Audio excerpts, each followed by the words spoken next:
तो श्रीमद्वृत्त ने सबसे प्रथम श्लोक में बताया कि एक वैष्णव का धर्म क्या है, एक वैष्णव के लिए धर्म का वास्तविक अर्थ क्या है। और हम थोड़ा विचार करें तो इस श्लोक में 3 बातें वृत्रासुर ने कही। अहं हरे तव पादैक मूल दासानुदासो भवितास्मि भूयः मनः स्मरेता सुपतेर्गुणांस्ते गृणीत वाक्कर्म करोतु कायः। 3 बातें वृत्रासुर ने इसमें कही। आपके प्रेमी जनों का संग, उनका सानिध्य माने सत्संग। ये हृदय जो है ये निरंतर आपके नाम का, आपके गुणों का स्मरण करता रहे माने सुमिरन। और तीसरी बात कही, ये शरीर आपकी सेवा में लगा रहे। 3 बातें, सत्संग, सेवा और सुमिरन। वैष्णव का धर्म यही है। इसको भगवत प्रेम प्राप्त करने की इच्छा है, उसके लिए धर्म शब्द का अर्थ यही है, सत्संग, सेवा और सुमिरन। तभी कभी आपको मैंने निवेदन किया था, आचार्य की चरण शरण प्राप्त हो जाने के बाद, गुरुजनों के मुख से भगवान नाम श्रवण कर लेने के पश्चात, भगवान के नाम रूप लीला धाम के आश्रित हो जाने के पश्चात फिर कोई और विधि हमारे लिए कर्तव्य नहीं रह जाती। फिर भगवान नाम ही हमारे लिए सर्वस्व है। फिर भगवान की कथा ही हमारे लिए साधन भी है, हमारे लिए साध्य भी है। प्रभु का दर्शन हो गया, सब तीर्थों का दर्शन हो गया। श्री भगवान के चरणामृत का पान कर लिया, सब तीर्थों का स्नान हो गया। और लक्ष्य क्या है कि संत गुरु की कृपा हो, ये जीवन पवित्र बने, भगवत भजन के, भगवत सेवा के योग्य बने, प्रभु अनुकूल हो और इस आत्मा को अंत में भगवान के चरण कमलों की नित्य सन्निधि प्राप्त हो, उनका नित्य धाम प्राप्त हो। सरल शब्दों में अगर मैं कह दूं तो आपको हमको एक संकल्प लेना है कि भाई नित्य प्रति इस सत्संग, सेवा और सुमिरन की त्रिवेणी में हमको स्नान करना है। नित्य प्रति एक स्नान तो हम नित्य प्रति करते ही हैं, पर अपने भाव देह को पुष्ट करने के लिए, अपने भाव देह को शुद्ध बनाए रखने के लिए, अपने भाव देह को भजन के योग्य बनाने के लिए सत्संग, सेवा और सुमिरन की त्रिवेणी में हमको नित्य स्नान करना है। माने 3 काम हमारे लिए नित्य कर्तव्य है। हमारा धर्म यही है। हमारे लिए धर्म शब्द की व्याख्या यही है, सत्संग, सेवा और सुमिरन। जीवन का कोई भी दिन बस इस त्रिवेणी में गोता लगाए बिना न जाए।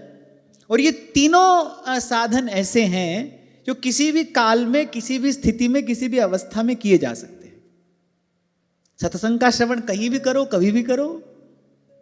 और मैंने कहा कि कुछ और ना बन सके, मान लो प्रत्यक्ष रूप से मंदिर में नहीं जाना, कोई और सेवा हमसे नहीं बन पा रही, तो सर्वे भवन्तु सुखिना, ये विचार अपने मन में, ये भाव अपने मन में धारण करके, नानक नाम चढ़दी कला तेरे पाणे सर्वतदा भला, सबके हित का विचार करते हुए निष्काम मति से कुछ समय भगवान नाम का जप करो, लो सेवा हो गई। अब भाई शरीर है, शरीर के साथ प्रारब्ध है, प्रारब्ध में सुख दुख है, कभी शरीर सेवा के योग्य होगा, कभी नहीं भी हो सकता।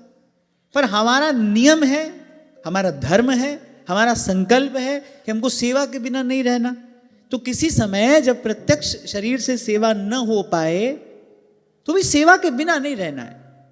अब मान लो शरीर इतना रोगी है कि आसन में बैठने की भी सामर्थ्य नहीं है, कोई बात नहीं, शैया पर लेटे लेटे ही नानक नाम चढ़दी कला तेरे पाणे सर्वतदा भला, ये भाव अपने मन में रखे और कुछ क्षण के लिए भगवान नाम जप कर ले, रट ले, उसका कीर्तन कर ले, उसका गान कर ले, पर सेवा के बिना नहीं रहना है।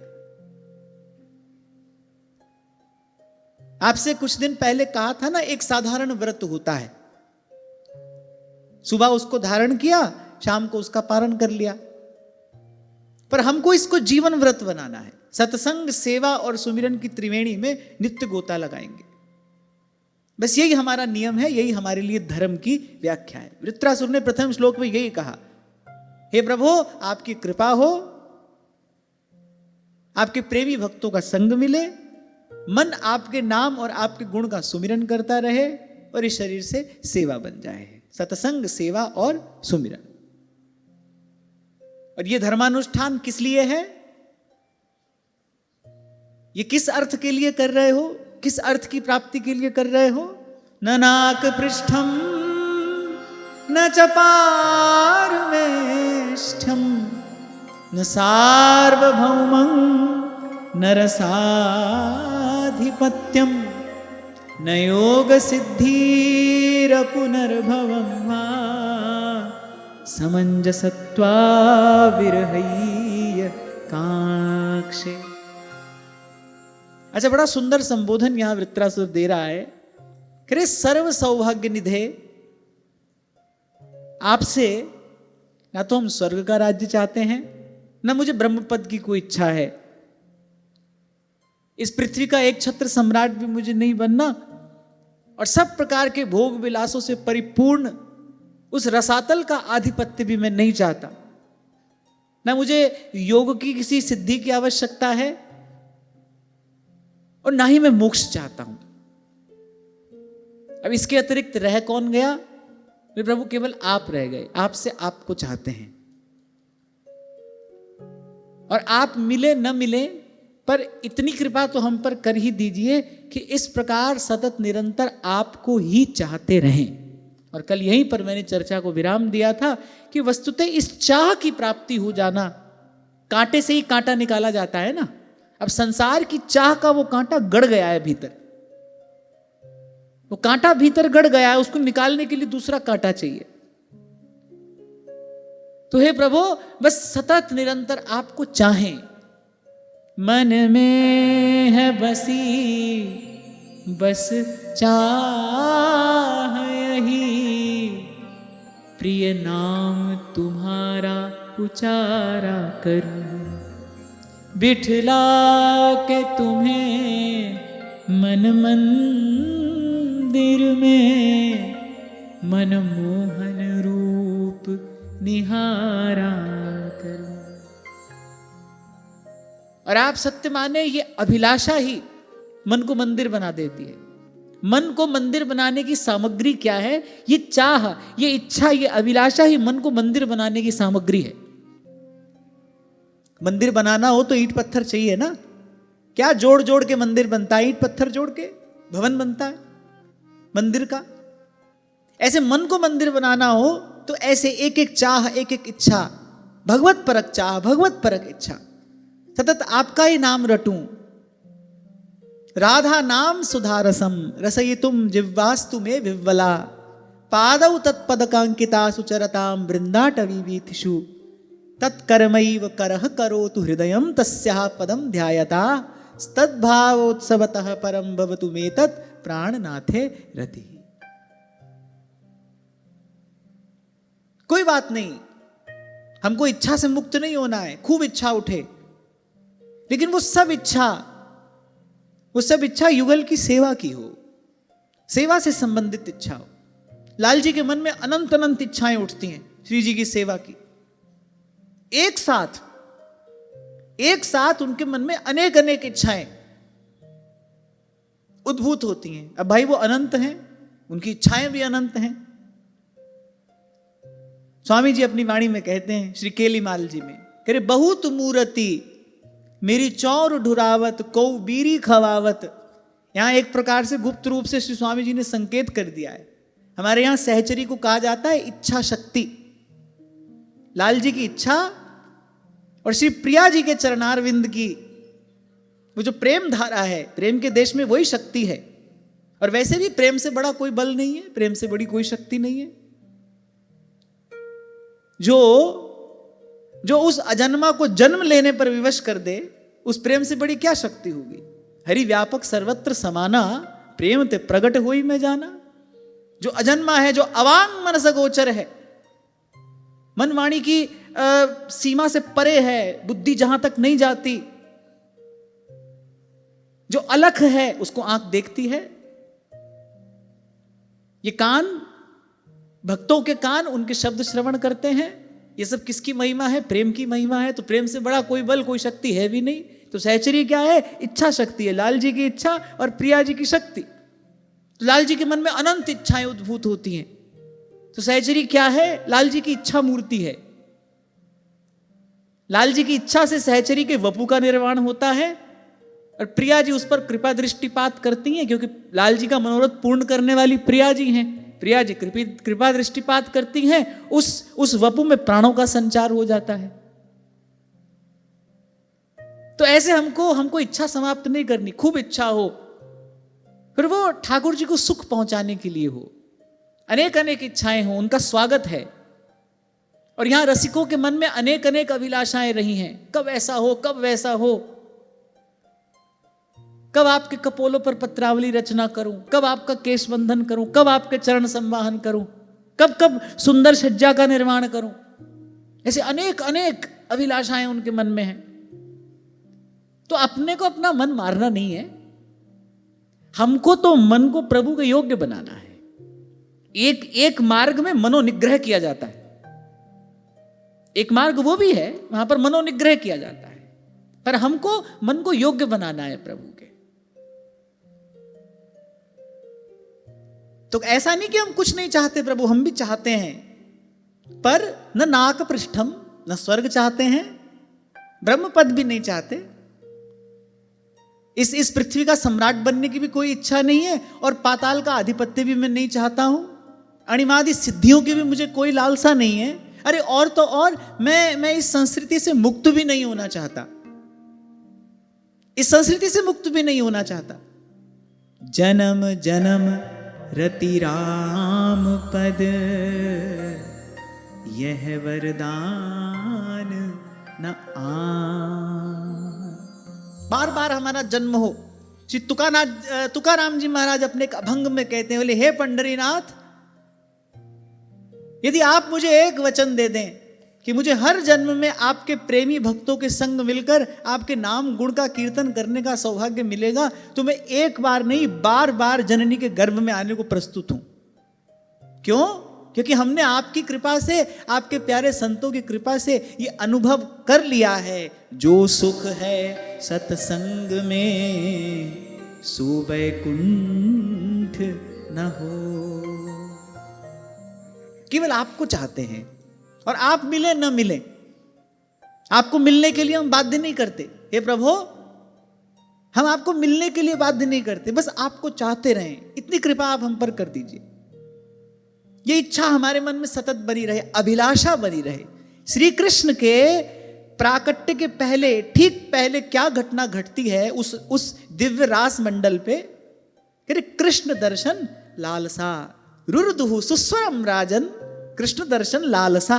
श्री सुखदेव जी महाराज कह रहे, बोले परीक्षित, अच्छा यहां एक बड़ी सुंदर बात देखने को मिलती है। कह रहे रुरुदुहु सुस्वरम राजन। कह रहे गोपियों का रुदन भी कैसा है, जैसे कहीं संगीत बज रहा हो। गोपियों का जो रुदन है, कह रहे वो रुदन नहीं है, वस्तुतः वो तो प्रेम का संगीत बज रहा है, अमर प्रेम का वो अमर संगीत है। रुरुदुहु सुस्वरम, और केवल स्वर भी नहीं कहा, बोले सुस्वर, सुंदर स्वर, मधुर स्वर, मनोहर स्वर। गोपियों का रुदन रुदन जैसा नहीं, क्योंकि उस रुदन में पीड़ा नहीं है, उस रुदन में स्वार्थ का लेश नहीं है। उस रुदन का कारण क्या है?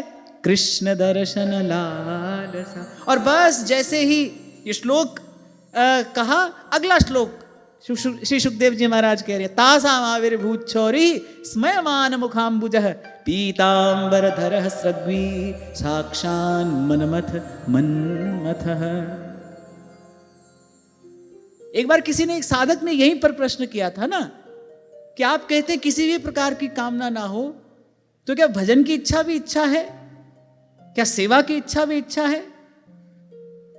नहीं, पर यह साधारण नहीं है, यह विशेष है।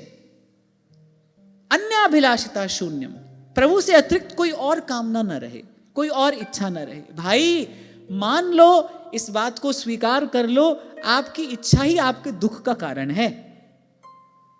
और जैसे आपको 2 दिन पहले एक उदाहरण दिया था ना मैंने, कि वो हंडिया में बंदर हाथ डालता है चने के लोभ में मुट्ठी बंद कर लेता है, मुट्ठी बंद हो जाती है। अब हड़िया का जो मुख है वो संकरा है, अब मुट्ठी बंद बाहर आती नहीं, और बंदर बेचारा भयभीत हो जाता है, वो त्रस्त हो जाता है, भाई हाड़ी ने मुझे पकड़ लिया। ऐसे ही जीव ने मूढ़तावश, अज्ञानवश संसार में सुख बुद्धि करके और संसार परक इच्छा को धारण कर रखा है। इसका त्याग करते ही चाह गई और चिंता मिटी। पर मैंने कहा कांटे से कांटा निकलता है, कांटा बहुत गड़ जाए तो फिर उंगली से नहीं निकलता है, उसको निकालने के लिए दूसरा कांटा चाहिए। ऐसे अब संसार की इच्छा का कांटा गड़ा है भीतर, क्योंकि बड़े जन्मों से इसका अभ्यास है, भीतर गड़ गया है ये कांटा। अब इसको निकालने के लिए दूसरा कांटा चाहिए। वो कांटा क्या है? संसार की इच्छा ना हो, सेवा की इच्छा हो, संसार की चाह ना हो, भजन की चाह हो, प्रभु से मिलन की चाह हो। तो वैष्णव का धर्म क्या है? सत्संग, सेवा और सुमिरन। धर्म पालन में हमसे प्रमाद ना हो। जैसे श्री ध्रुवदास जी महाराज सिद्धांत विचार में कहते हैं ना, कहते यहां में प्रमाद ना करे। किसमें प्रमाद ना करे? कि रसिकन को संग करे निस्दिन। और मैं एक और बात थोड़ा आगे बढ़कर कहूं कि अभी मैंने आपसे निवेदन किया कि एक वैष्णव के लिए, एक भक्त के लिए धर्म का अर्थ क्या है? सत्संग, सेवा और सुमिरन। अच्छा, ये मैं नहीं कह रहा हूं, ये श्रीमद् भागवत का वचन है, ये श्रुति शास्त्र सम्मत सिद्धांत है। लेकिन मैं कहता हूं इन तीनों में से भी जो मूल है ना, वो तो सत्संग है। और जैसे मूल को जल देने से पूरा वृक्ष हरा भरा रहता है, ऐसे हम केवल एक बात का प्राणपन से संकल्प करें, भाई सत्संग के बिना जीवन का कोई दिन नहीं जाने देंगे। फिर आप उसका परिणाम देखिए। बड़े प्यारे संत हुए श्री पलटू साहब, वो कहते हैं बिना सत्संग ना कथा हरि नाम की, बिना हरि नाम ना मोह भागे। अच्छा देखो, मैं कई बार आश्चर्य करता हूं, कोई कहे ना कि क्या प्रमाण है ईश्वर एक है, इस बात का क्या प्रमाण है ईश्वर एक है। आप देखो, अलग अलग समय, अलग अलग स्थान, अलग अलग देश भी, अलग अलग समय, अलग अलग स्थान, अलग अलग भाषा, संत हुए, अलग अलग समय में हुए, अलग अलग स्थानों पर हुए। अच्छा, उस समय तो ये व्यवस्था भी नहीं थी ना, यहां कोई बात कह रहा है तो कोई कहीं दूर बैठा सुन रहा है, ये सब व्यवस्था तो उस समय थी नहीं। संतों की वाणी इस बात का एकमात्र प्रमाण है, हमको मानना पड़ेगा। मैंने बुद्धि कभी प्रश्न खड़ा करे ना कि कैसे मान ले ईश्वर एक है, तो आप देखो अलग अलग समय, अलग अलग स्थान और अलग अलग जाति कुल में उत्पन्न संत एक बात सब एक ही कह रहे हैं। वहां पलटू कहते हैं बिना सत्संग ना कथा हरि नाम की, बिना हरि नाम ना मोह भागे। वहां गोस्वामी जी कह रहे हैं बिन सत्संग न हरि कथा, ते ही बिन मोह न भाग, मोह गए बिनु राम पद, हो ही न दृढ़ अनुराग। ऐसे कितने प्रमाण मैं आपको दे दूं, क्योंकि संतों की कृपा से संत वाणी ही मेरा आराध्य तत्व है। कितने प्रमाण मैं आपको दे दूं। मैं कई बार विचार करता हूं, देखो अलग अलग देश में ये संत हुए, अलग अलग समय पर हुए, कहीं किसी प्रकार का कोई सीधा संपर्क नहीं था। विश्व के एक कोने में बैठा एक संत गा रहा है, दूसरे कोने में बैठा दूसरा, और दोनों बात एक ही कह रहे हैं। ये प्रमाणित करता है ईश्वर एक है, सत्य एक है। शब्द अलग अलग रहे, लेकिन उन शब्दों का जो प्राण है, उन शब्दों की जो आत्मा है, जो भाव है, वो सबका एक है, सबका एक। एक कवि बड़ी सुंदर बात कहते हैं, कह रहे नेक नेक सब एक हैं। कहले जितने भी नेक हैं ना, माने भले हैं, भले लोग हैं, बोले वो सब भीतर से एक हैं। बोले नेक नेक सब एक हैं, एक एक नहीं नेक, पर वो नेकों में नेक है जिसको उसकी टेक। नेक नेक सब एक हैं, इसीलिए व्यास जी ने कहा आदि अंत और मध्य में रसिकन की यह रीति, संत सभई गुरुदेव है, व्यास यह प्रतीति। आपको शायद मैंने बताया था एक बार पंजाब में किसी कॉलेज में मुझे ऐसे बच्चों से कुछ देर संवाद करना था, तो कॉलेज के प्रिंसिपल ने वो सत्र आरंभ होने से पहले 2 शब्द कहने थे, तो उन्होंने अपने शब्दों में कहा कि सिखों के पहले गुरु श्री गुरु नानक देव जी महाराज, और उनसे संबंधित कोई बात उन्होंने की। जब उन्होंने अपनी बात पूरी की तो मैंने बड़ी विनम्रता पूर्वक कहा कि इस बात से मैं सहमत नहीं हूं और आपको ऐसा नहीं कहना चाहिए, क्योंकि नानक केवल सिखों के गुरु नहीं है। आपने कहा सिखों के पहले गुरु, नानक केवल सिखों के गुरु नहीं है। संत किसी एक जाति धर्म मत का नहीं होता, और जो एक जाति धर्म मत का हो वो संत नहीं होता, हो नहीं सकता। जो समत्व को उपलब्ध नहीं हुआ वो संत कैसे हो सकता है? जो द्वंद्वातीत नहीं हुआ वो कैसा साधु है, वो कैसा संत है? तो मैंने कहा नानक तो सबके हैं, वो तो पूरी मानवता के हैं। और पूरी मानवता के ही क्यों, वो तो जड़ चेतन सबके हैं, जड़ चेतन सबके। तो संत सभई गुरुदेव है, व्यास यह प्रतीति। कहां थे हम ना,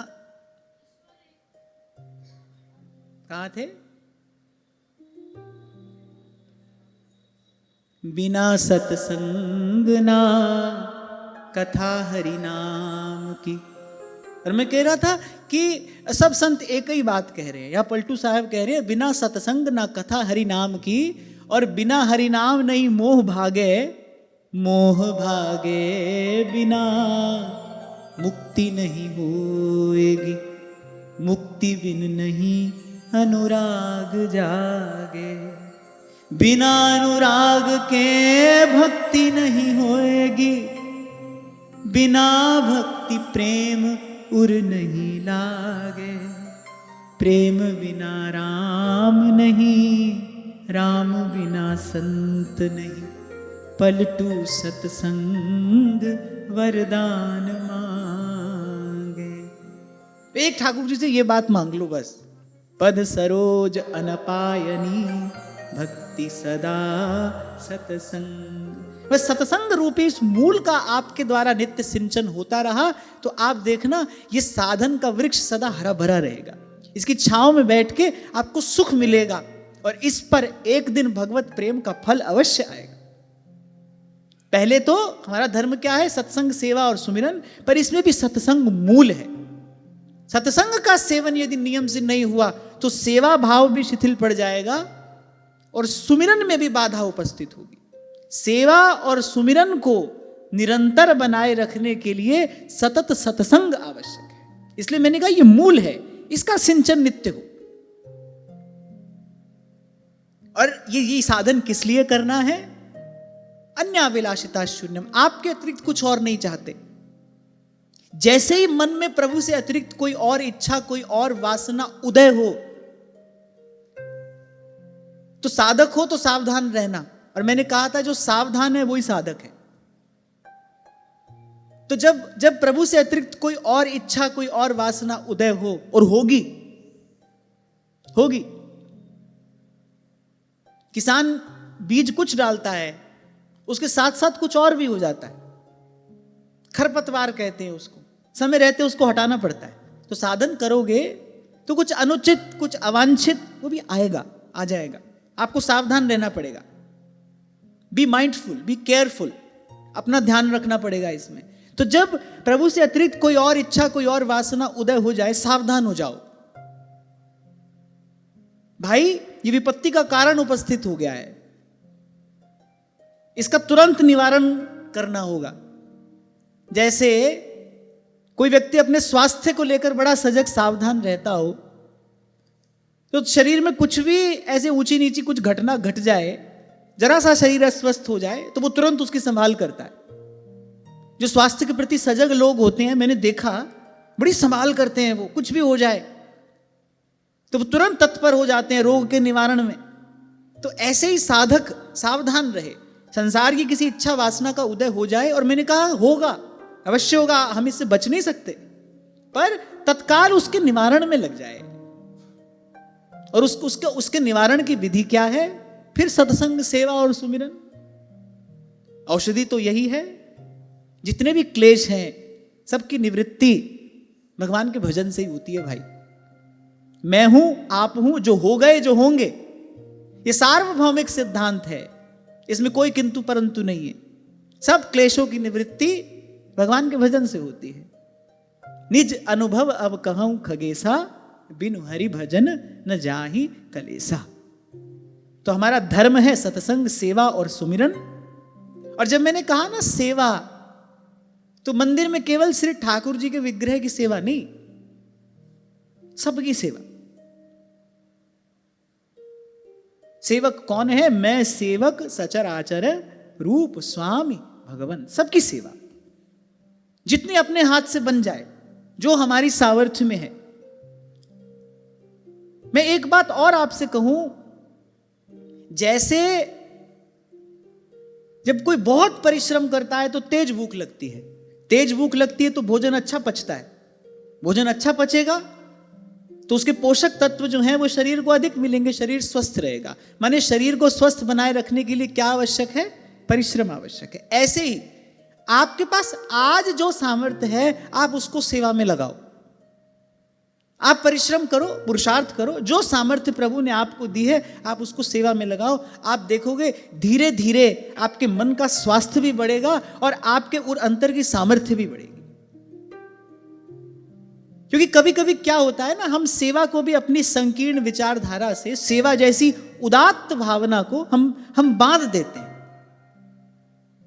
वो भावना दूषित हो जाती है। सबकी सेवा देते समय कभी विचार नहीं करना।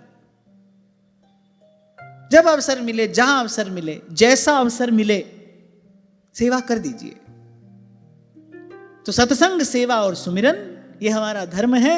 और इस धर्म के अनुष्ठान का लक्ष्य क्या है? किस अर्थ के लिए हम ये धर्म साधन कर रहे हैं? कि बाकी सब इच्छाएं विदा हो जाएं, बाकी सब प्रकार की इच्छाएं, वासनाएं मेरे मन से विदा हो जाए, और मन में है बसी बस चाह यही, प्रिय नाम तुम्हारा उचारा करूं। और एक बात कहकर आगे बढ़ता हूं, जिसने भी सुख पाया है उसने यहीं पहुंचकर पाया है। इसी भाव में पहुंचकर, आपकी चेतना जब इस भाव में पहुंचेगी ना, तभी सुखी होगी, तभी वो सुख पाएगी।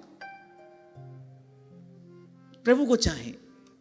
और मैंने तो कल ये भी निवेदन किया था, प्रभु को चाहना ही प्रभु को पाना है। जैसे कामी को सर्वत्र, वो कहीं भी देखे, अब उसकी दृष्टि वैसी है, वो जहां भी देखेगा उसको अपनी वृत्ति के अनुसार ही दर्शन होता है। लोभी कोई भी काम करे और सोचता है भाई कैसे ना कैसे धन का लाभ मुझे हो जाए, उसकी सारी चेष्टा धन के लिए है, सर्वत्र उसको धन ही धन दिखाई पड़ता है। ऐसे ही जब चाह केवल प्रभु की होती है ना, जब आप केवल प्रभु को चाहते हैं, स्वतः अनुभव होता है, सहज अनुभव होता है, लाली मेरे लाल की जित देखूं तित लाल। और कबीर तो थोड़ा आगे बढ़ जाते, कह रहे लाली देखन मैं गई, कह रहे मैं भी हो गई लाल। लाली मेरे लाल की जित देखूं तित लाल, और लाली देखन मैं गई, मैं भी हो गई लाल। कीट भृंग न्याय से ऐसा हो ही जाता है। कीट भृंग न्याय से ऐसा हो ही जाता है। कीट भृंग न्याय समझते हैं ना, जो भृंग होता है वो कीट को पकड़ लेता है। कीट इतना भयभीत हो जाता है कि वो भृंग के अतिरिक्त कोई और चिंतन ही नहीं कर पाता, कीट भृंग में परिवर्तित हो जाता है। अब देखो साधारण लोक में भी ऐसी घटना घट जाती है। तो सतत प्रभु के नाम रूप लीला का चिंतन करते करते जीव भी तद्रूप हो जाए, इसमें कोई आश्चर्य नहीं है, इसमें कोई बड़ी बात नहीं है। आप जिसके जैसा सोचते हैं, आप जिसके बारे में सोचते हैं, आप जिसका सतत चिंतन करते हैं, आप वैसे वैसे होने लगते हैं। आपको पता चले न चले, पर आप वैसे वैसे होने लगते हैं।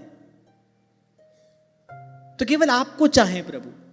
और मैंने कहा कि उनको चाहना ही उनको पाना है, क्योंकि जब केवल प्रभु की चाह रह जाती है तब जहां देखो उन्हीं का ही दर्शन होता है, उन्हीं का ही अनुभव होता है।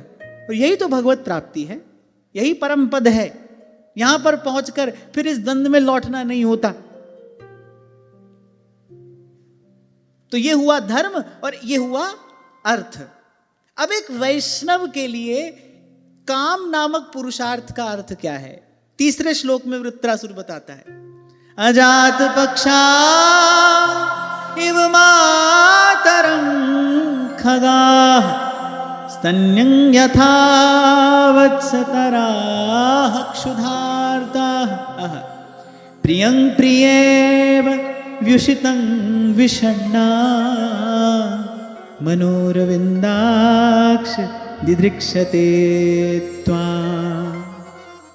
अच्छा, हर श्लोक में वृत्रासुर ने, हालांकि मुझे बार बार वृत्रासुर कहना अच्छा नहीं लग रहा, वृत्रासुर कहना मुझे अच्छा नहीं लग रहा। आचार्यों ने सही कहा, श्रीमद वृत्र, ये कोई असुर नहीं है, ये तो भगवान की लीला है। आप हम आगे श्रवण करेंगे। पर जिसके हृदय में ऐसी परमोज्वल भावना है, जिसके हृदय में ऐसी विशुद्ध भक्ति है, जिसके रोम रोम से ऐसी प्रेम धारा प्रवाहित हो रही है, उसको असुर कहना उचित नहीं। इसलिए आचार्यों ने कहा श्रीमद वृत्र, श्रीमद, बोलिए असुर नहीं है। क्योंकि कहा था ना मैंने आपसे कि साधु भी कोई स्वभाव से होता है, देश भेष से कोई साधु नहीं होता है। और देश भेष को साधु की पहचान बनाओगे तो बड़ी भूल हो जाएगी, निश्चित रूप से भूल हो जाएगी। साधु अपने स्वभाव से साधु होता है। ऐसे ही असुर भी अपनी वृत्ति से असुर होता है। वो तो टीवी में हमको दिखा देते हैं ना, बड़े बड़े सींग, बड़े बड़े दांत, काले पीले लोग असुर होते हैं। नहीं, ऐसा नहीं होता है। असुर अपनी वृत्ति से है। अगर वृत्ति आसुरी है तो मनुष्य के दिखता हुआ भी असुरी है। तो जिसके हृदय में ऐसी शुद्ध भक्ति है, जिसके रोम रोम से ऐसी प्रेम धारा प्रवाहित हो रही है, वो असुर कहलाने योग्य नहीं है। तो श्रीमद वृत्त तीसरे श्लोक में कहते हैं, अजात पक्षा एवं मातरं खगाः। हमें ये कह रहा था, तीनों श्लोकों में इतने सुंदर सुंदर संबोधन इन्होंने दिए। सबसे पहले श्लोक में क्या कहा? हरे, आप हरण करने वाले हैं। किसका हरण करने वाले हैं? पहले तो जिस पर कृपा करते हैं उसके पाप का हरण कर लेते हैं। अनेक जन्मार्जित पाप चौरम चौराग्रगण्यम पुरुषम नमामि। एक बात मैं आपको बताऊं, जीव जन्म जन्मांतर से पाप पंक में लिप्त है। और उसमें भी अगर हम अपनी बात करें, जिस समय में हम हैं, तो कली केवल मलमूल मलिना पाप पयोनिधि जनमन मीना। पाप में ही हमारी सहज प्रवृत्ति है, पाप में ही लगा रहता है मन। हम किसी भी प्रकार से अपने आप को प्रभु के योग्य बना नहीं सकते, किसी भी प्रकार से नहीं बना सकते, किसी भी साधन से नहीं बना सकते। आप हम यहां बैठे हैं, मैं कह रहा हूं, आप सुन रहे हैं, और जो थोड़ा घना साधन हम कर रहे हैं, इसके मूल में केवल केवल केवल प्रभु की कृपा है। कृपा है, कृपा है। इस भाव की डोर हमारे हाथ से छूटने ना पाए, कृपा है प्रभु की। नहीं तो कैसे आ जाएगा हमारी जिह्वा पर भगवान का नाम? कैसे ये बात हम कह सुन लेंगे? और आगे बढ़ना है तो निपट सिलसिली गैल, लाठी चाहिए। और वो लाठी क्या है? बस ऐसे ही भगवान की कृपा मनाते रहिए। आपकी मुझ पर कृपा है प्रभु, नहीं तो यहां तक मैं कैसे आ जाता। और जो एक बात मैं सदा आपसे कहता हूं भाई, जो यहां तक ले आया है, जो आपको हमको यहां तक ले आया है ना, कोई भी कार्य बीच में छोड़ना उसका स्वभाव नहीं है। हम तो बीच में छोड़कर चल देते हैं, पर ठाकुर जी का स्वभाव ऐसा नहीं है। वो यदि एक बार स्वीकार करते हैं, फिर उसका पालन करते हैं। स्वीकार किया तो फिर परिपालन करेंगे, उसका त्याग नहीं करते। राखों ताई प्राण की नाई। तो भाई हमको यहां तक ले आए हैं तो आगे भी ले जाएंगे। कुंवरी किशोरी नाम सो उपजो दृढ़ विश्वास। पर इस डोर को अपने हाथ से छूटने नहीं देना। प्रभु की मुझ पर कृपा है। साधारण भी कोई चिंतक कह देता है, काउंट योर ब्लेसिंग्स। स्वस्थ प्रसन्न रहना है, if you want to stay positive, तो काउंट योर ब्लेसिंग्स। जो आपके जीवन में सुंदर है, सकारात्मक है, उसका बार बार चिंतन करना चाहिए। तो ऐसे ही साधक को इस मार्ग पर आगे बढ़ना है। बड़ा फिसलन भरा मार्ग है, ऊंची नीची राह रपटनी, पांव नहीं ठहरा। सोच सोच पग धरो जतन से, सोच सोच पग धरो जतन से, बार बार डिग जाए सखी मैं हरि से मिलूं कैसे जाए, सखी मैं हरि से मिलूं कैसे जाए। गली तो चारों बंद हुई है, गली तो चारों बंद हुई है, गली तो चारों बंद हुई है, गली तो चारों बंद हुई है। मैं हरि से मिलूं कैसे जाए, सखी मैं हरि से मिलूं कैसे जाए, सखी मैं हरि से मिलूं कैसे जाए, सखी मैं हरि से मिलूं कैसे जाए, सखी मैं हरि से मिलूं कैसे जाए। ऊंची नीची राह रपटनी, पांव नहीं ठहराए, ऊंची नीची राह रपटनी, पांव नहीं ठहराए। प्रीतम दूर सोच सोच पग धरो जतन से, सोच सोच पग धरो जतन से, सोच सोच पग धरो जतन से, सोच सोच पग धरो जतन से, बार बार डिग जाए सखी मैं हरि से मिलूं कैसे जाए, सखी मैं हरि से मिलूं कैसे जाए, सखी मैं हरि से मिलूं कैसे जाए, सखी मैं हरि से मिलूं कैसे जाए। देखो अभी जो बात आपसे कह रहा था, वहां मेवाड़ के महल में बैठी बाई मीरा भी यही कह रही है, और यहाँ गिरिराज गोवर्धन की तलहटी में सूरदास भी यही कह रहे हैं, हरि तेरो भजन क्यों न जाए, कहा करूं तेरी प्रबल माया, देत मन भरमाए। अब उस समय इंटरनेट तो था नहीं, है ना, कि भाई सूरदास जी ने अपना पद यूट्यूब पे डाल दिया हो, ऐसी व्यवस्था तो थी नहीं। वहां भाई साहब मीरा हैं, यहाँ सूरदास हैं, वहां काशी में रैदास हैं, सब एक ही बात कह रहे हैं। क्यों? क्योंकि एक को ही ध्या रहे हैं, वो जो है ना, उसे राम कहो, कृष्ण कहो, हरि कहो, और एक को ही ध्या रहे हैं, एक को ध्या रहे हैं, इसीलिए एक सी बात कह रहे हैं। इसलिए मैंने कहा नेक नेक सब एक हैं, जितने संत हुए हैं और होंगे सब एक हैं, एक। इसलिए कभी आपसे मैंने कहा था, ऐसा तो आप कह सकते हो ये मेरे ठाकुर जी, आपके ठाकुर जी, ठाकुर बटुआ अपनो अपनो। ठाकुर जी को तो भाई जिस भी भाव से आप भजो, ये यथा माम प्रपद्यन्ते तांस तथैव भजाम्यहम्। उनके सेवक बनो, पुत्र बनो, पिता बनो, वो तो किसी भी भाव से उनको भजो। तो हमारे ठाकुर जी, तुम्हारे ठाकुर जी, ये तो आप कह सकते हो, पर हमारे गुरुदेव, तुम्हारे गुरुदेव, ये नहीं कहना चाहिए। संत सभी गुरुदेव है। निश्चित रूप से अपने गुरु के बताए मार्ग पर ही चलना है, अपने गुरु के ही बताए मार्ग पर चलना है। वो भी किस लिए? क्योंकि हम असमर्थ हैं, एक समय एक ही मार्ग पर हम चल सकते हैं, पर लेकिन कभी भूल से भी किसी अन्य साधु या संत के प्रति हमारे मन में किंचित भी न्यूनता का भाव नहीं आना चाहिए। मैंने प्राय करके ऐसा देखा, मैं बड़ी विनम्रता पूर्वक की बात कह रहा हूं, क्षमा याचना पूर्वक कह रहा हूं, मैंने ऐसा देखा, अपने गुरु में प्रभु का दर्शन हो, यही गुरु भक्ति है। लेकिन किसी को न्यून समझना, ये पात्र में छिद्र है, यहां से कमाओगे यहां से बह जाएगा।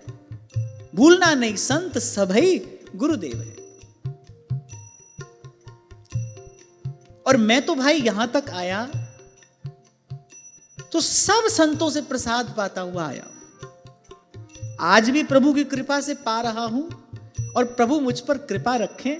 बस ऐसे ही सब संतों का ये जो उच्छिष्टामृत है ये हमको प्राप्त होता है। संत सभई गुरुदेव है। तो मैं कभी कभी विचार करता हूं, जब संतों की वाणी पढ़ता हूं तो मुझे लगता है देखो ये अलग अलग काल, अलग अलग देश, बात सब एक कहते हैं। क्यों? क्योंकि एक को ही ध्या रहे हैं। एक ओंकार, एक, दूसरा नहीं है कोई। एको हम द्वितीयो नास्ति, एकम सद विप्रा बहुधा वदंती। 100 घड़े पानी के भर के रख दो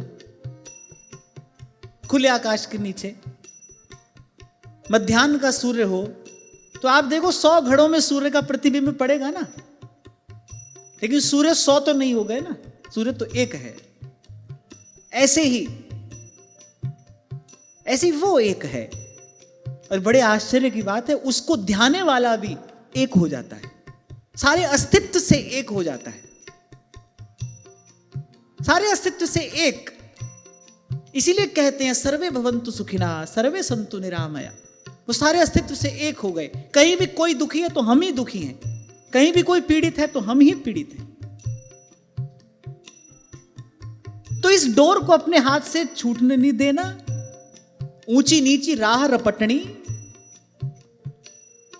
और फिर बाईसा कह रही है सोच सोच पग धरूं जतन से। बोले फिर भी पांव फिसल जाता है। सुरत झकोला खाए।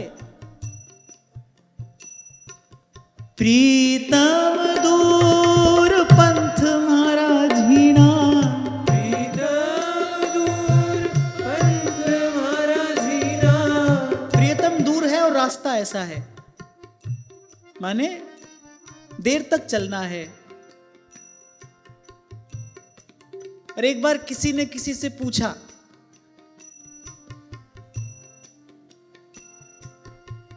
कि what is more important, the way और द डेस्टिनेशन, क्या ज्यादा महत्वपूर्ण है, रास्ता या लक्ष्य? तो देने वाले ने बड़ा सुंदर जवाब दिया। उसने कहा द कंपनी, आपका संग कैसा है। संग अच्छा है तो बोले कठिन से कठिन रास्ता भी आसान हो जाएगा, बीतते देर नहीं लगेगी। और संग खराब है तो भाई 5 मिनट भी किसी के साथ बैठना कभी कभी कठिन हो जाता है। संग महत्वपूर्ण है। कहने का मेरा तात्पर्य है प्रीतम दूर है और बाईसा कह रही है पंथ मारा झीना। तो ऐसे संतों के संग बने रहना, गुरु चरणों से लगे रहना, सत्संग में बने रहना। प्रीतम दूर पंथ मारा झीना। प्रीतम दूर पंथ मारा झीना। प्रीतम दूर पंथ मारा झीना। प्रीतम दूर पंथ मारा झीना। सूरत झकोला खाए सखी मैं हरि से मिलूं कैसे जाए। सखी मैं हरि से मिलूं कैसे जाए। सखी मैं हरि से मिलूं कैसे जाए। सखी मैं हरि से मिलूं कैसे जाए। सखी मैं हरि से मिलूं कैसे जाए। सखी मैं हरि से मिलूं कैसे जाए। तो एक वैष्णव के लिए काम नामक इस तृतीय पुरुषार्थ का अर्थ क्या है? यहां श्रीमद् वृत्त कह रहे हैं, बोले जैसे पंछियों के पंखहीन बच्चे अपनी मां की बाट जोते हैं। भाई सांझ होगी तो मां कुछ दाना लेकर आएगी। क्यों? क्योंकि स्वयं तो वो कुछ करने में समर्थ नहीं है। कह रहे जैसे भूखा बछड़ा अपनी मां का दूध पीने के लिए आतुर रहता है, और जैसे वियोगिनी पत्नी अपने प्रवासी प्रियतम पति से मिलने के लिए उत्कंठित रहती है, वैसे ही हे कमल नयन मैं आपके दर्शन के लिए छटपटा रहा हूं। ये कैसा दिव्य काम है छटपटाहट तो है, मुझे छटपटाहट तो है, मैं भी उत्कंठित हूं, मैं भी आतुर हूं। फिर मैं किसके लिए आतुर हूं? हे कमल नयन, कब आप सन्मुख हो, आप अपनी कृपा भरी दृष्टि से एक बार मुझे देख लें। मैं इस बात के लिए लालायित हूं, इस बात के लिए उत्कंठित हूं, इस बात के लिए आतुर हूं। जन्म जन्म का कलुष धुलता कैसे है? प्रभु के लिए रोने से जन्म जन्म का कलुष धुलता है। संसार के लिए तो सब रोते हैं। जीव संसार में रोता ही आता है, रोता ही रहता है और रोता ही जाता है। रोता हुआ ही आता है।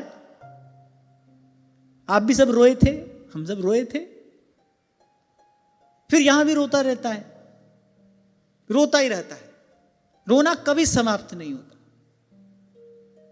कारण बदलते हैं, वस्तुएं बदलती हैं, व्यक्ति बदलते हैं, स्थान समय स्थिति बदलती है, पर व्यक्ति का रोना ये रोना नहीं बदलता। कभी किस बात का अभाव है, कभी किस बात का अभाव है। आज कोई दुख का कारण बना, कल कोई दुख का कारण बना। कोई तन दुखी, कोई मन दुखी, किसी के पास धन का अभाव है, सब रोते हैं। दो पाटन के बीच में करे सावत बचा न कोई। तो जीव रोता आता है, रोता ही रहता है, और रोते रोते चला जाता है, अभावग्रस्त चला जाता है, बिना तृप्त हुए चला जाता है। कहने का मेरा तात्पर्य है बिना तृप्त हुए चला गया, क्योंकि तृप्ति तो यन लब्धवा, उसको प्राप्त करके ही होती है। तो मैं भी रोऊं प्रभु, मैं भी छटपटाऊं, जैसे कामी स्त्री के लिए छटपटाता है, लोभी धन के लिए छटपटाता है। कामी ही नारी प्यारी जिमी, लोभी ही प्रिय जिमीदान। अरे ऐसे ही मैं भी छटपटाऊं, मैं भी उत्कंठित हूं, मैं भी आतुर हूं। पर प्रभु हे नाथ, आपके प्यारे संतों की कुछ ऐसी कृपा हो, मेरा ये रोना, मेरा ये छटपटाना, मेरी ये व्याकुलता आपके लिए हो। मैं कह के रहा था कि प्रभु के लिए रोए बिना कोई शुद्ध नहीं होता। जो अंतःकरण का जो कलुष है ना, जो मैल है, वो ऐसे ही प्राणनाथ के वियोग में रोते रोते धुलता है। अरे इतनी सी बात तो संसार का व्यक्ति भी समझ गया। वो भी कहता है रोने से और इश्क में बेबाक हो गए, रोने से और इश्क में बेबाक हो गए, और बोले धोए गए हम इतना कि बस पाक हो गए। रोते रोते पाक हो गए, पवित्र हो गए। और कबीर जी तो यहां तक कहते हैं, कबीरा हंसना छोड़ दे, कर रोने से प्रीत, बिन रोए क्यों पाइए, प्रेम प्यारा मीत। स्पष्ट कहा है श्री कबीर जी ने अपनी वाणी में। कह रहे हंस हंस कंत ना पाया। तभी आपसे कहता हूं, आप सोचो एक हाथ से संसार की टांग भी पकड़े रहे और दूसरे हाथ से भगवान का चरण।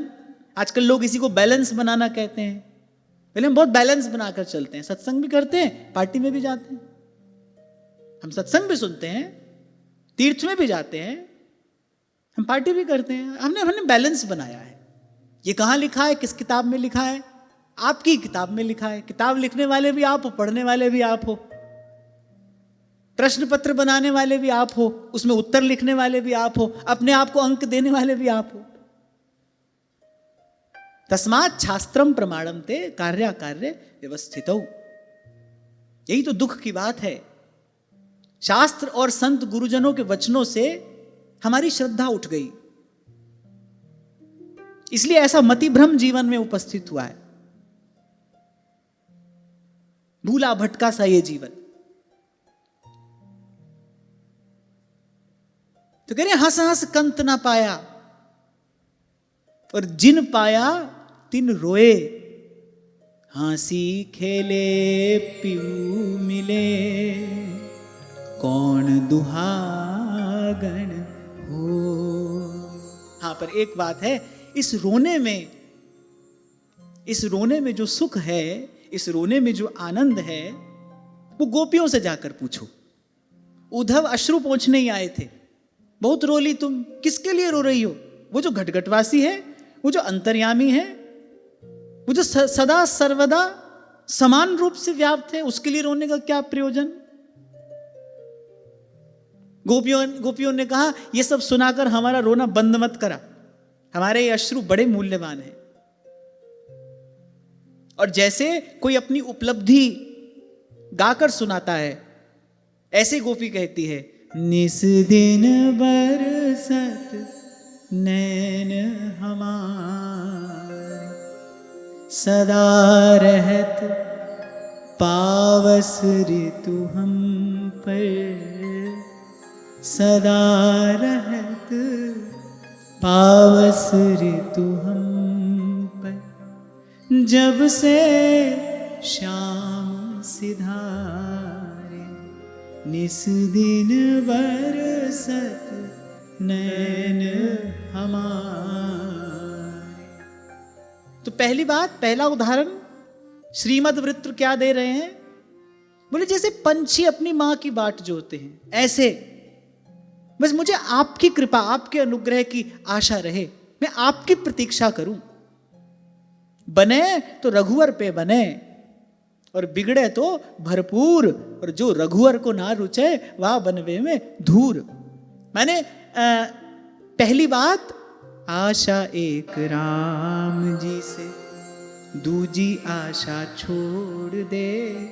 इसीलिए कबीर जी ने कहा भक्ति करे कोई सूरमा, ये बड़े साहस का काम है, दूसरे की आशा छोड़ देना।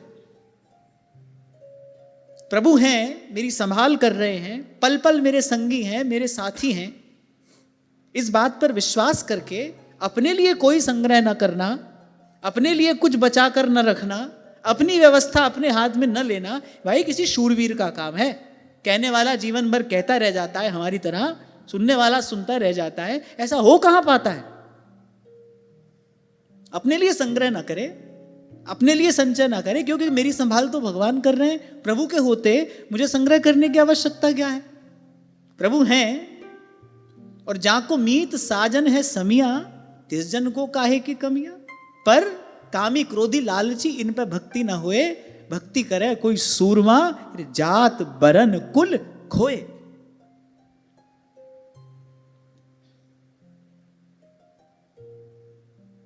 कठोपनिषद का मंत्र है।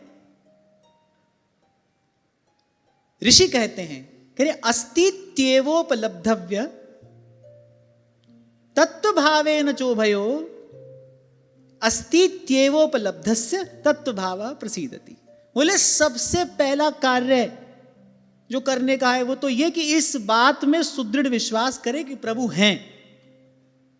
हम अपने भीतर जाकर देखें ना, तो बहुत से लोग तो अभी यहां भी नहीं पहुंचे।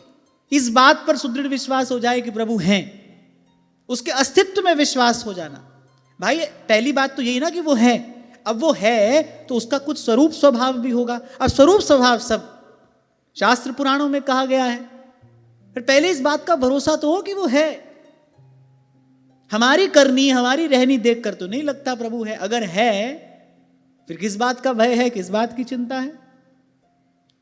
आपसे ही तो पूछा था मैंने, भगवान पर विश्वास है? आप बोले है।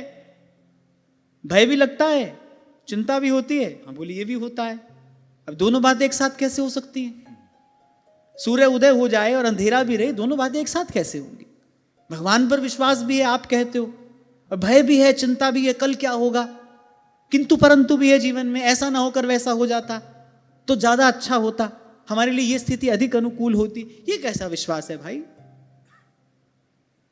तो पहली बात तो ये विश्वास हो जाए है, और है तो भाई उसका कुछ स्वरूप स्वभाव भी होगा। वो संत गुरुजन अनुभवी महापुरुष कह रहे हैं, उनके शब्द प्रमाण हैं, और वो सब प्रमाण मानो, फिर भाई किस बात का भय है, किस बात की चिंता है?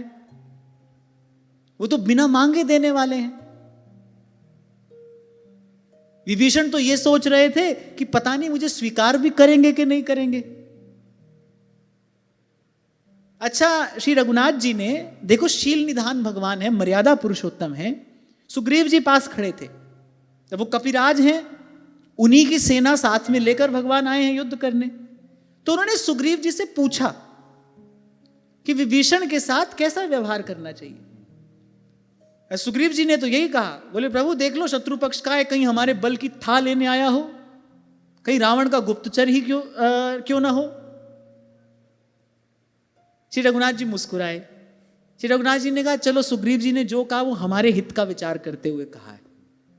एक मित्र होने के नाते सुग्रीव जी ने जो कहा है वो ठीक है, हमारे हित का विचार करते हुए कहा है, परंतु शरणागत कहूं जे तजहि निज अनहित अनुमान, ते नर पामर पाप में तिन्हि बिलोकत हाँ।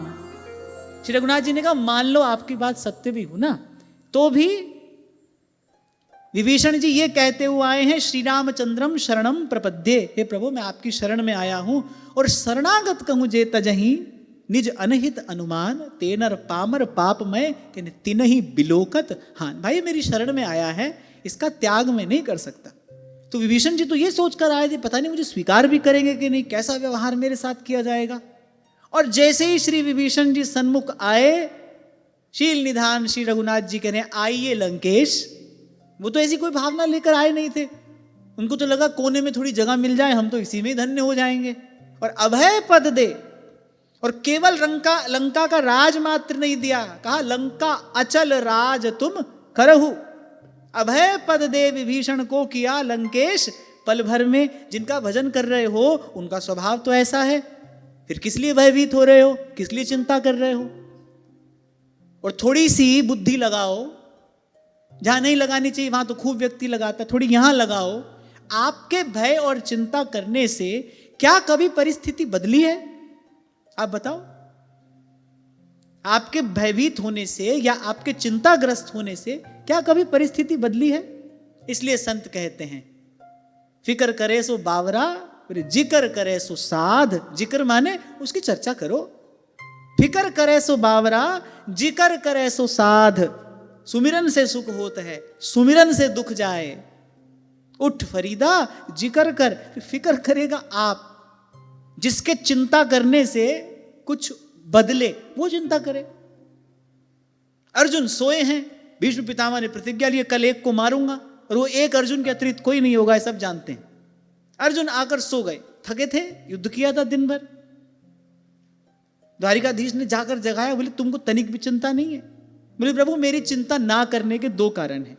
एक तो मेरे चिंता करने से कुछ बदलता नहीं, मेरे चिंता करने से तनिक भी कुछ परिवर्तन नहीं होता। क्यों? मुझ में तुझ में बस भेद यही, मैं नर हूं तुम नारायण हो, मैं हूं संसार के हाथों में, संसार तुम्हारे हाथों में। प्रभु मैं तो काल के अधीन हूं, मेरे चिंता करने से काल कोई अपनी गति थोड़ी बदल देगा। तो मेरे चिंता करने से कुछ होता नहीं। एक तो मैं इसलिए निश्चिंत हूं, और दूसरा जिसकी चिंता आप करते हो वो भी यदि अपनी चिंता करने लगे तो उससे बड़ा मूर्ख और कौन होगा। आप चिंता करें तो कुछ बात बनती है, आप चिंता करें तो कुछ परिवर्तित होता है। जब आप चिंता करते हैं किसी की तो काल को अपनी गति आपकी इच्छा के अनुसार, आपकी चिंता के अनुसार बदल देनी पड़ती है। और भगवान ने करके दिखाया। कभी ऐसी घटना घटी होगी कि सूर्य भगवान ने अपने रथ की गति थोड़ी देर के लिए रोक दी हो? कभी ही पृथ्वी जल अग्नि वायु आकाश पंचभूत अपने सहज स्वभाव, अपनी सहज गति में परिवर्तन करते। कभी होता है ऐसा, भगवान की कोई दिव्य लीला हो तभी ऐसा होता है। भगवान ने करके दिखाया ऐसा। तो अपनी चिंता करने से पहली बात तो कुछ होता नहीं। तो इसलिए संत कह रहे अरे तू फिक्र की जगह जिक्र कर। उठ फरीदा जिक्र कर। फिक्र करेगा आप, वो फिक्र करेगा। उसके फिक्र करने से बहुत कुछ नहीं, सब कुछ बदल जाता है। राई पर्वत करे करे पर्वत की राय। लेकिन आपको अपनी चिंता छोड़कर अपनी डोर आगे बढ़कर प्रभु के हाथ में देनी पड़ेगी। वो लेने नहीं आएंगे। ये उनका स्वभाव मैं आपको साथ साथ बता दूं। आपको आगे बढ़ना पड़ेगा, रो कर गा कर जैसे भी हो, दीजिए अपनी डोर प्रभु के हाथ में। अपबल तपबल और बाहुबल, चौथो बल है दाम। सूर किशोर कृपाते सब बल, सूर किशोर कृपाते सब बल, हारे को हरि नाम सुनेरी मैंने निर्बल के बल आज तक जहां जहां थोड़ी देर हुई ना भगवान के आने में, वो देर भगवान के कारण नहीं हुई। जब तक किसी का आश्रय रहा बस तभी तक भगवान नहीं आए। जब लग गजबल अपनो बरत्यो, नेक सरयो नहीं काम।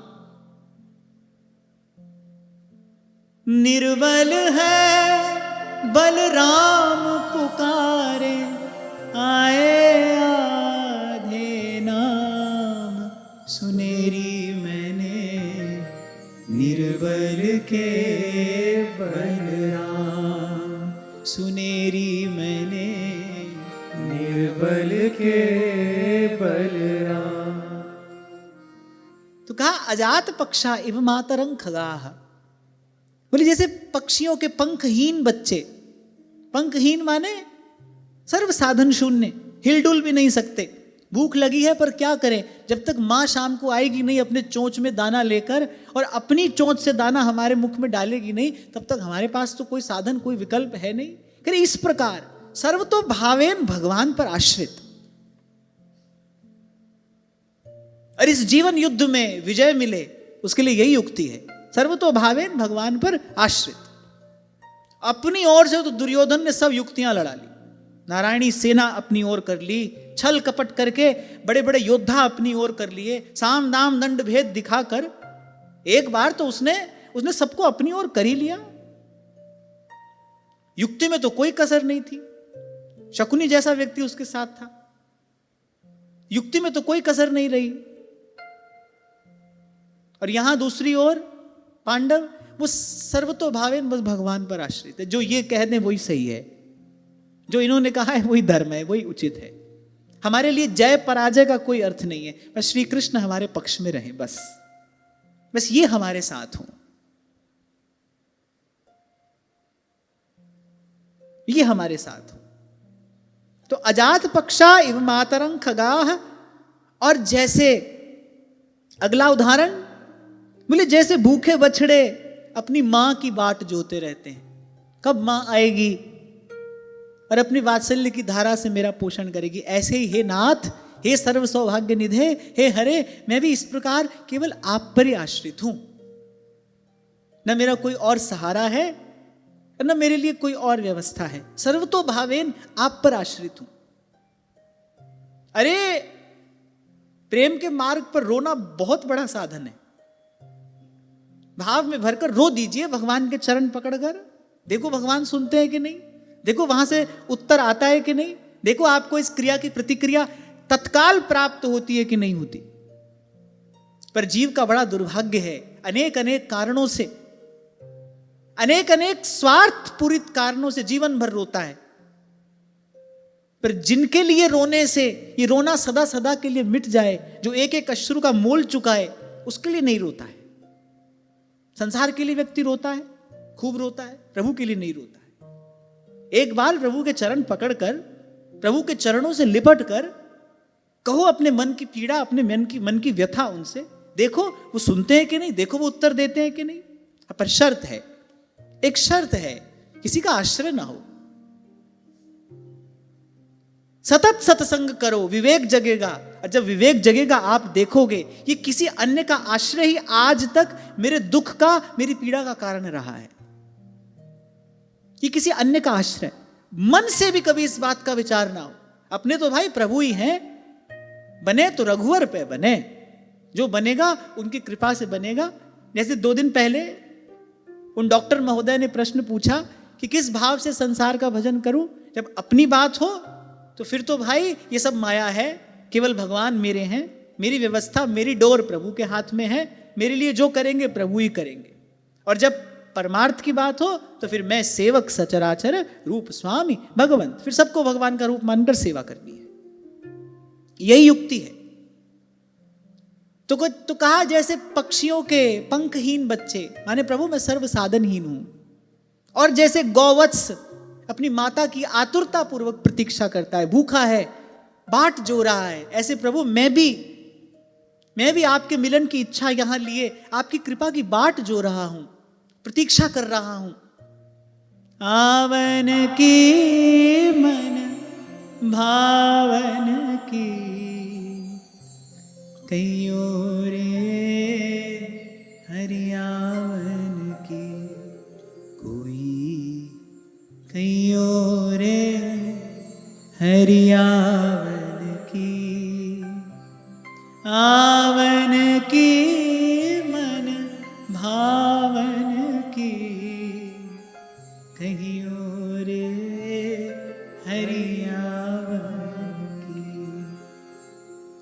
गिरिराज जी वाले पूज्य श्री पंडित जी महाराज ये बात सदा कहा करते थे, बोले साधन करें किंतु अपने मन में दृढ़ विश्वास रखें कि मोको भगवान मिलेंगे, या ही जन्म में मिलेंगे।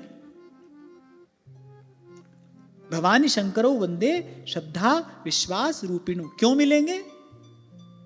क्या मुझ में ऐसी कोई विशेषता है? ना। क्यों मिलेंगे? क्योंकि वो अपने आश्रित का तिरस्कार नहीं करते, इसलिए उनका ये स्वभाव है। मुझे ये विश्वास है प्रभु मुझे मिलेंगे, इसी जन्म में मिलेंगे। क्या इसके मूल में मेरी कोई योग्यता है, मेरी कोई सामर्थ्य है? ना। वो अपने आश्रित का तिरस्कार नहीं करते। कहीं कोई उनकी प्रतीक्षा कर रहा हो तो 2 पद में त्रिलोकी नाप लेने वाले प्रभु, कहीं कोई उनकी प्रतीक्षा कर रहा हो उसको लांग कर आगे नहीं जा सकते। आप देखिए श्री रघुनाथ जी महल से निकले, किस लिए? बोले जहां जहां मेरे भक्त, मेरे प्रेमी, मेरे संत मेरी प्रतीक्षा कर रहे हैं ना, वहां वहां उनके पास जाना है मुझे। महल में रहते तो यह कार्य संभव नहीं था। भगवान ने लीला की, वन गमन किया, किस लिए? क्योंकि अवतार किस लिए हुआ है? विप्रधेनु सुर संत हित लीन मनुज अवतार, निज इच्छा निर्मित तनु माया गुण गोपाल। कितने भक्त, कितने ऋषि मुनि महात्मा संत तपस्वी जो जन्म जन्म से तप कर रहे हैं, साधन कर रहे हैं, किस लिए? हमारे दर्शन के लिए, हमारे संग के लिए, हमारे सानिध्य के लिए, हमारी सेवा के लिए। भगवान ने विचार किया भाई महल में रहते ये कार्य कैसे होगा? बन बन घूमे राम, किस लिए? सुर संत हित, कि भाई भक्त मेरी प्रतीक्षा कर रहे हैं, मुझे जाना है इनके पास। ये प्रतीक्षा कर रहे हैं। प्रतीक्षा अगर कोई करे तो फिर बिना मिले भगवान रह नहीं सकते, अगर कोई प्रतीक्षा कर रहा है तो। हां, कब मिलेंगे ये कोई नहीं कह सकता है। क्यों? निज इच्छा निर्मित तनु माया गुण गोपाल। कौन से महीने में मिलेंगे, कौन सी तिथि को मिलेंगे, सुबह मिलेंगे, शाम को मिलेंगे, ये सब कोई नहीं कह सकता है। मिलेंगे तो भजन करे, साधन करे, गुरु की कृपा का बल आश्रय लेकर मुझे इसी जन्म में भगवान मिलेंगे। मैं पुनः निवेदन कर रहा हूं, ये इच्छा, ये अभिलाषा और अंतर का सारा कलुष धो डालने वाली है। मन को मंदिर इसी सामग्री से बनाया जाएगा। मन मंदिर बनेगा कैसे? इसी सामग्री से, यही भाव की ईंट जोड़ जोड़ कर मिलेंगे मुझे भगवान। मेरी योग्यता नहीं है, मेरी कोई सामर्थ्य नहीं है। हाँ, पर वो अपने आश्रित का तिरस्कार नहीं करते, ऐसा उनका स्वभाव है। ध्रुवदास जी कह रहे ना, कुंवरी किशोरी नाम सो उपजो दृढ़ विश्वास, करुणा निधि मृदु चित्त अति। तेरे प्रिया जी का स्वभाव है, इसीलिए ऐसी आशा हमने अपने मन में धारण कर ली है। मिलेंगे प्रभु। थोड़ी देर पहले आपको मैंने कहा ये यहां तक कोई लाया है, अरे कोई कारण होगा। इस सारे अस्तित्व में छोटी से छोटी घटना भी बिना कारण के नहीं घटती, कहीं कोई कारण होता है। कुछ भी घट रहा है उसका कोई कारण है, कोई प्रयोजन है।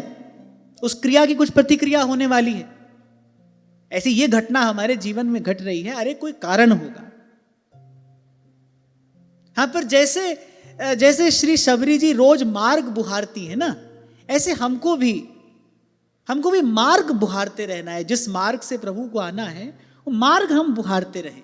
यानी कहा ना, प्रभु के अतिरिक्त अन्य इच्छा वासना का भी उदय होगा, वहां अपनी संभाल करनी है। संसार की आशा भी हो जाएगी, फिर वहां से अपने मन को हटाना है। हो जाए कोई बात नहीं, जन्म जन्म का बिगड़ा हुआ मन है, कोई बात नहीं, पर अपनी अपनी संभाल करनी है। कल भी मैंने आपसे कहा था, भूल हो जाए, गलती हो जाए, कोई बात नहीं, पर गलती से हम सीखे नहीं, ये बड़ी बात है। ये मनुष्यता नहीं है कि भूल हो गई, गलती हो गई, पर हम कुछ सीखे नहीं। गलती से कुछ बुरा नहीं हुआ, गलती हुई, कुछ बुरा नहीं हुआ, पर अगर गलती से सीखे नहीं तो बुरा हुआ। Because you repeat what you don't repair. आप दोहराओगे उसको अगर आपने संभाला नहीं तो। मैं फिर कह रहा हूं, गलती हुई, कुछ बुरा नहीं हुआ, पर गलती से हम सीखे नहीं, फिर गलती हुई, ये बुरा हुआ। ये नहीं होना चाहिए था, ये नहीं होना चाहिए था। तो प्रभु आप पर आश्रित हूं, सर्व साधन शून्य हूं, और जैसे भूखा बछड़ा अपनी मां की बाट जोता है ना, ऐसे मैं भी प्रभु आपकी कृपा की बाट जो रहा हूं। मेरे गुरु ने मुझे ये वचन विश्वास स्वरूप प्रदान किया है कि आप आएंगे, आप मेरी ओर कृपा दृष्टि से देखेंगे, आप मुझे मिलेंगे, आपका संग सानिध्य मुझे मिलेगा।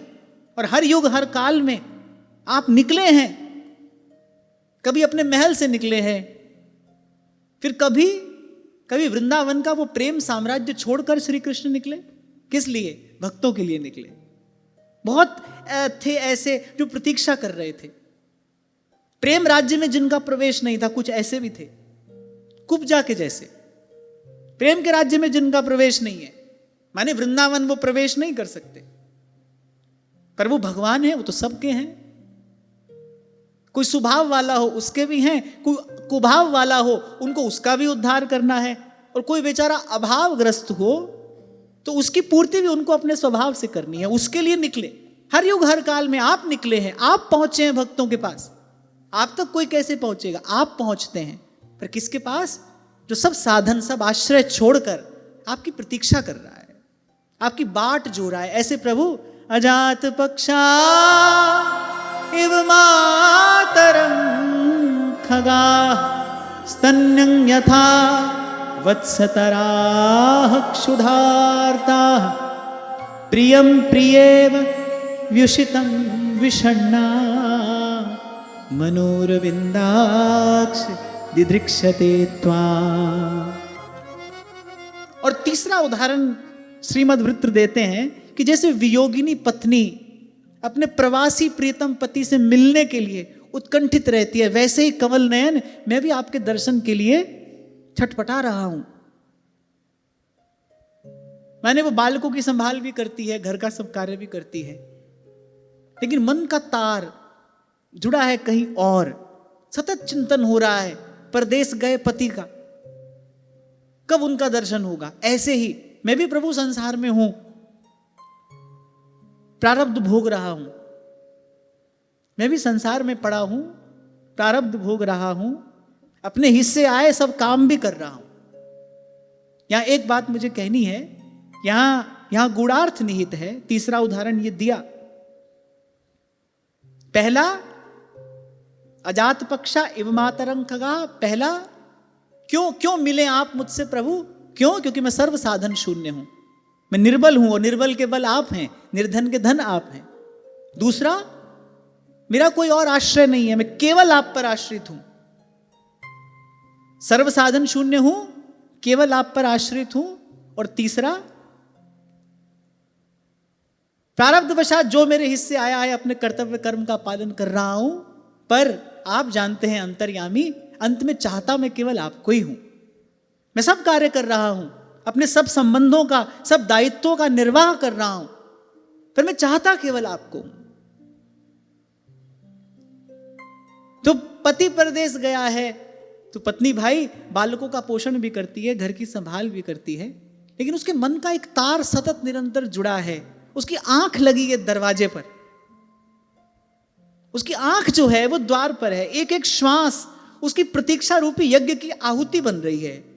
एक एक श्वास जो है वो आहुति है प्रतीक्षा रूपी यज्ञ की। यहां इस तीसरे श्लोक में एक प्रकार से यह कहा गया है, प्रेम के मार्ग पर कोई चल रहा है तो उसके लिए प्रतीक्षा ही यज्ञ है। प्रियतम की प्रतीक्षा यही यज्ञ है। अनेक अनेक प्रकार के यज्ञ है ना, शास्त्र का विधान है, बोले बिना यज्ञ किए किसी को नहीं रहना चाहिए। अनेक अनेक प्रकार के यज्ञ हैं। ऐसी प्रेमी के लिए अपने प्राण धन प्रेमास्पद की प्रतीक्षा यही यज्ञ है। अपनी एक एक श्वास की आहुति बनाकर मन में है बसी बस चाह यही, प्रिय नाम तुम्हारा उचारा करूं।